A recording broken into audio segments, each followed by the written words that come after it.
tiempo de Dios a través de su canal Vida TV. Qué bueno estar con ustedes hoy, ahí quizás en tu carro, en tu casa, llegar y tú sintonizarnos para escuchar la palabra del Señor. La palabra del Señor es importante en nuestras vidas, es el pan diario, es el alimento para nuestras almas. Bueno, hoy quiero hablarles acerca de cómo Dios se acuerda de ti. Sí, hermano, Dios se acuerda de ti. Muchas veces nos hemos preguntado por qué no he recibido respuestas del Señor. ¿Por qué se ha tardado Dios tanto en darme una respuesta a mi necesidad o a mi petición? ¿Dónde estará Dios en este asunto? ¿Se habrá olvidado Dios de mí? ¿Cuántas veces nos hacemos estas preguntas quizás en nuestro historial de nuestra vida cristiana o aún no siendo creyentes? Quizás usted se pregunte, ¿estará Dios en mis asuntos personales? ¿Se preocupará Dios de mí? Por supuesto que sí. Dios está aquí porque Dios es un Dios inmanente. Dios es un Dios que está en nuestra cotidianidad. Está con nosotros todos los días hasta el fin. Y Dios quiere revelarse a aquellos que no lo conocen, por supuesto. Qué bueno es oír esta palabra para el pueblo de Dios. Mira lo que el Señor te dice en este día. Isaías 49, del 14 al 16. Pero Sión dijo, me dejó Jehová y el Señor se olvidó de mí. ¿Se olvidará la mujer de lo que dio a luz para dejar de compadecerse del hijo de su vientre? Aunque olvide ella, yo nunca me olvidaré de ti. He aquí que en las palmas de las manos te tengo esculpida. Delante de mí están siempre tus muros. Qué hermoso, qué palabra tan poderosa. Aunque olvidare la mujer que te dio a luz, yo no me olvidaré de ti, dice el Señor. El Dios que siempre se acuerda, el Dios que nunca se olvida. Muchas veces cuando analizamos la nación de Israel, vemos cómo la nación de Israel en algunos momentos no hizo lo bueno delante del Señor. Recordamos que en dos ocasiones diferentes fue llevada en cautividad por dos imperios diferentes. El imperio asirio se llevó la parte norte de Israel en cierta ocasión y luego el imperio babilónico vino y tomó en cautividad la parte sur. Y estuvieron 70 años en cautividad. ¿Y por qué esta cautividad? Sencillamente porque Israel había roto el pacto de Dios, porque Israel se había alejado de Dios, porque Israel se había vuelto a la idolatría, ¿verdad? Aún entregaban a sus hijos en el altar de dioses paganos, incluso los inmolaban. Habían rechazado los caminos del Señor, habían perseguido incluso a los profetas que una vez escucharon, ahora perseguían. Qué triste, se habían vuelto desobedientes, contumaces, rebeldes e idólatras. Y esto les costó mucho, les costó una cautividad por 70 años. Estando allí en cautividad, dice la palabra del Señor narrada por el tremendo profeta Ezequiel, que lloraba junto con ellos porque Ezequiel también fue llevado en cautividad. Ezequiel fue uno de los profetas que estuvo en el exilio junto con Daniel. Y estando allí en cautividad, dice la palabra del Señor que lloraba en el río Quebar junto con ellos, porque ellos ya habían perdido la esperanza, estaban secos, estaban cada uno en su lugar, todos dispersados en todo ese imperio babilónico. Triste, aún las familias separadas en algunas ocasiones. La cautividad fue fuerte, la deportación fue triste.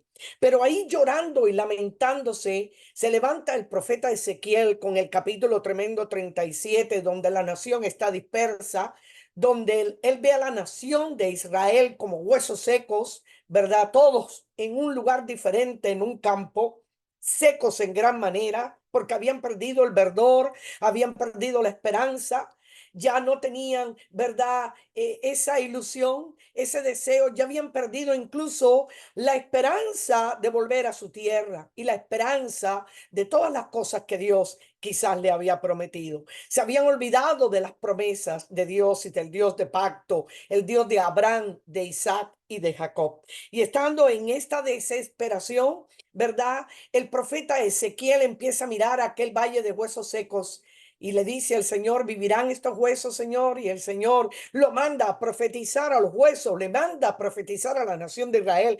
Comienza el profeta Ezequiel a profetizar a los huesos y decirle, huesos de todas partes, no importa que estén secos en gran manera, vengan, reúnense. Y así sucedió. Vinieron los huesos de todas partes, huesos muy secos. Así era la esperanza, así era la sequedad, así era la esterilidad de la nación de Israel. Vinieron y se contaron ligamentos y huesos y subió carne sobre aquel cuerpo y se hizo un cuerpo tremendo, pero un cuerpo inerte, un cuerpo donde solo había una estructura. ¿Verdad? Una estructura. A veces podemos tener cuerpo, podemos tener estructura, pero no hay vida. El cuerpo sin el espíritu no es nada. Un creyente sin el espíritu no es nada. Una iglesia sin el espíritu no es nada. Es sencillamente una estructura, un cuerpo, ¿verdad? Quizás unido, ¿verdad? A través de programas, a través de agendas humanas, pero solo un cuerpo.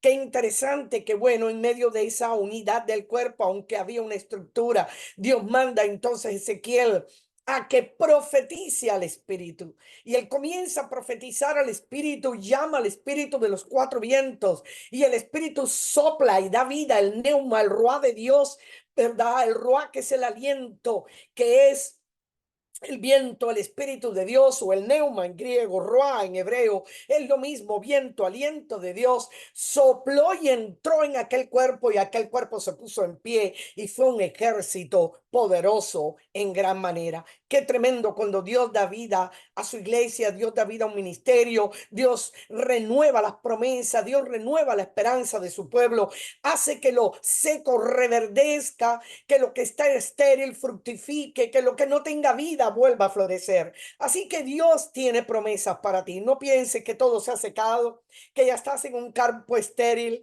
que Dios ya se olvidó de ti. Podrá olvidarse una mujer de su hijo, pero aún cuando ella se olvidare, dice el Señor, yo no me olvidaré de ti. Mis promesas siguen latentes, como estaban latentes para la nación de Israel. Después en el capítulo 47, el profeta Ezequiel comienza a hablar de aguas salutíferas que salen del santuario y estas aguas comienzan a crecer en niveles poderosos, ¿verdad? De manera que primero en los tobillos, luego rodillas, luego lomo y después era un río tan poderoso que solo se podía nadar en él.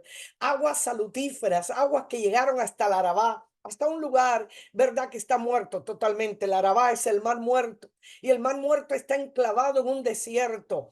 El mar muerto no tiene vida, son aguas salinas, casi un 25% de salinidad sus aguas, 21 minerales en las aguas del mar muerto. Imposible que haya vida en esas aguas. Sin embargo, dice la escritura, aquel profeta Ezequiel viendo en visión cómo las aguas salutíferas de Dios llegaban a aquellas aguas estancadas del mar muerto y cómo le daban vida. Y dice que los peces eran tan grandes como los peces del mar Mediterráneo y alrededor había árboles frutales y dice que había tendederos de redes porque había pesca. Qué hermoso, qué visión tan poderosa del profeta Ezequiel. La esperanza de nuevo para su pueblo, no solo poniendo en pie a un ejército poderoso por su espíritu. Ahora en el capítulo 47, hablando de las aguas salutíferas de Dios, que son las aguas del espíritu, ¿verdad? Haciendo que crecieran en diferentes niveles, como nosotros debemos crecer en niveles espirituales.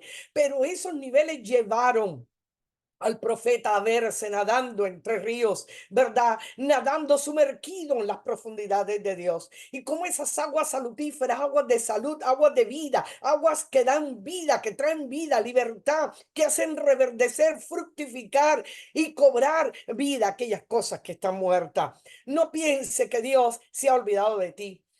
Como así el profeta Ezequiel le habló palabras de esperanza de parte de Dios a la nación de Israel en cautividad, en lloro, en quebranto, en desesperanza, en soledad. De igual manera, hoy Dios te habla a ti. Y Dios te dice a ti, no temas, No temas, no temas, porque las promesas del Señor nunca se han olvidado. Esta nación regresó de la cautividad después de 70 años. Cuando regresaron, encontraron, ¿verdad? A Israel toda destruida, Jerusalén estaba en ruinas, el templo había sido destruido, las murallas estaban destruidas, todo estaba destruido. Pero se levanta el profeta, mire qué tremendo profeta, el profeta Zacarías. El profeta Zacarías se levanta. ¿Saben ustedes que el profeta Zacarías, un profeta posexílico, o sea, después del exilio, se levanta el profeta Zacarías? Le tocó profetizar después que habían regresado de la cautividad y estaban enfrentando una desolación también.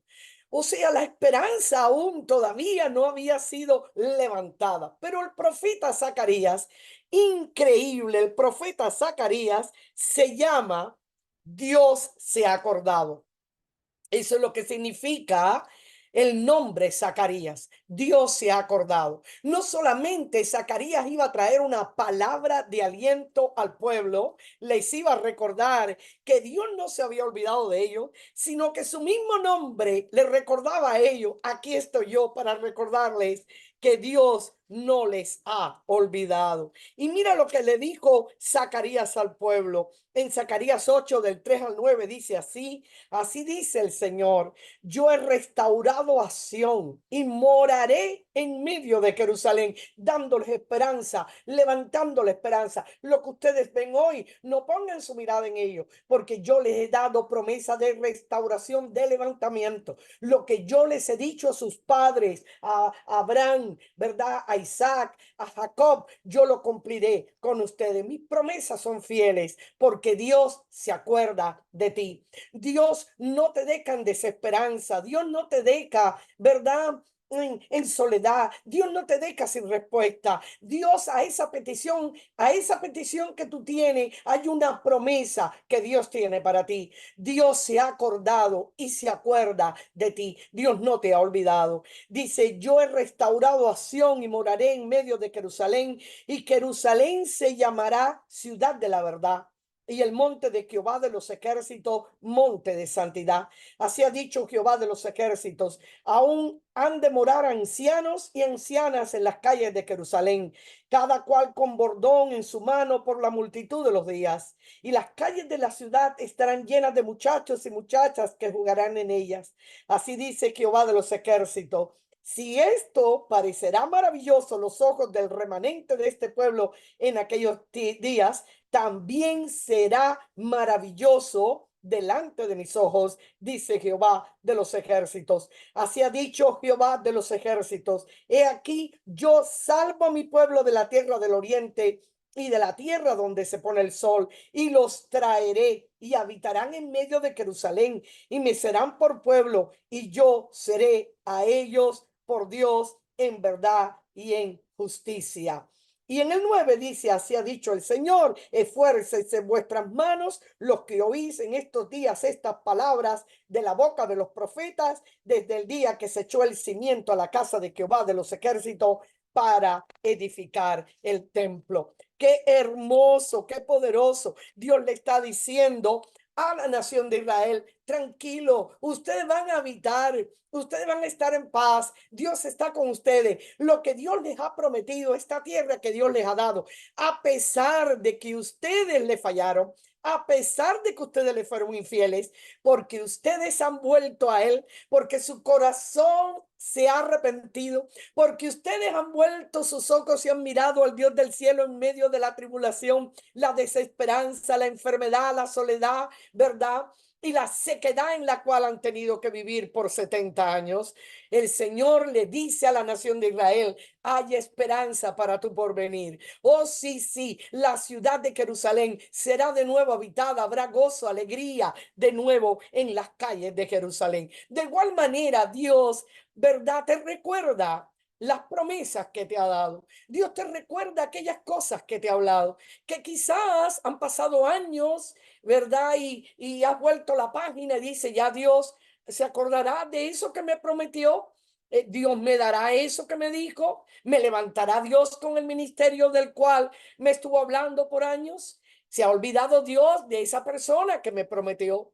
Se ha olvidado Dios de aquellas cosas que quiere hacer conmigo y a través de mí o en mi familia. Se ha olvidado Dios de levantar mis finanzas o de sanar mi cuerpo. No, querido hermano y hermana, Dios no se ha olvidado. Oh, Dios no se ha olvidado. Así como Zacarías llegó con una palabra de aliento de parte de Dios para el pueblo, hoy Dios llega con una palabra de aliento para ti. Oh, porque el profeta Zacarías representaba para ellos algo poderoso. Dios no se ha olvidado. Qué tremendo, podía haber escogido cualquier otro profeta para traer palabras de aliento después del exilio. Sin embargo, escogió no solo Ezequiel para hablarles de la esperanza del levantamiento de la nación en el tiempo del exilio, sino que también escogió al profeta Zacarías, que significa Dios no se olvida, Dios no ha olvidado. Qué tremendo para recordarle que las promesas de Dios son fieles y verdaderas. Las promesas de Dios no fallan. Su fidelidad es mayor que cualquier debilidad nuestra. Su fidelidad es mayor que cualquier tropiezo. Su fidelidad es mayor que cualquier soledad. Su fidelidad y su gracia es mayor que cualquier esterilidad. Su fidelidad y su gracia es mayor que aún tus fuerzas o aún, ¿verdad? Tus inseguridades. Su fidelidad y su gracia están siempre presentes para ti. Mira lo que también el Salmo 98:3 dice acerca de la nación de Israel y acerca de tu vida. Se ha acordado de su misericordia y de su verdad para con la casa de Israel. Todos los confines de la tierra han visto la salvación de nuestro Dios. Se ha acordado de su misericordia. Dios se acuerda de su misericordia para contigo. Y la misericordia es eso, el castigo que merecemos, pero que Dios no nos da. Recuerden, la misericordia es el castigo que merecemos, pero Dios no nos da. Mientras que la gracia es el regalo que Dios nos da, que no merecemos. Vuelvo a repetir, la misericordia es el castigo que merecemos, pero Dios no nos los da. Y la gracia es el regalo que Dios nos da, pero que realmente no merecemos. Qué lindo es el Señor. La promesa de Dios para tu vida está vigente. Dice Isaías 49, 14 al 16, con el texto con el cual comenzamos. Pero Sión dijo, me dejó Jehová y el Señor se olvidó de mí. ¿Se olvidará la mujer de lo que dio a luz para dejar de compadecerse del hijo de su vientre? Aunque olvide ella, yo nunca, dice el Señor, yo nunca, aunque olvide aún tu madre, que es uno de los amores más tremendos que tenemos en esta tierra, yo diría el más grande en esta tierra, aunque olvide ella, yo nunca me olvidaré de ti. He aquí que en las palmas de las manos te tengo esculpida, delante de mí están siempre tus muros. En las palmas de mis manos te tengo esculpida. El Señor te lleva inscrito o inscrita en la palma de sus manos. ¿Se podrá él olvidar si estás inscrito en la palma de sus manos? ¿Se podrá él olvidar de lo que te ha prometido, de lo que te ha dicho, de la bendición que te espera al doblar de la esquina? No, hermano y hermana, Dios está contigo. Recuerda que Dios ha hecho un sacrificio muy grande, el sacrificio mayor que ningún ser humano ha hecho en la historia de la humanidad. Dios mismo hizo el sacrificio mayor para alcanzar al perdido. Dios, ¿verdad? Descendió del cielo para estar con nosotros aquí en la tierra, para traernos a nosotros de la tierra al cielo. Qué tremendo. ¿Podrá él olvidarse cuando ha hecho lo mayor? No escatimó a su propio hijo, sino que lo entregó por todos nosotros. ¿Cómo no nos dará juntamente con él, dice la palabra, todas las demás cosas? Permanece fiel, permanece creyendo, permanece sabiendo que Dios está contigo, que Dios no se ha olvidado de ti. Dios se acuerda de ti siempre y de lo que te ha prometido. Él te lleva inscrito en las palmas de sus manos. Bendiciones. Hasta el próximo programa, Tiempo de Dios, en su canal Vida TV. Bendiciones.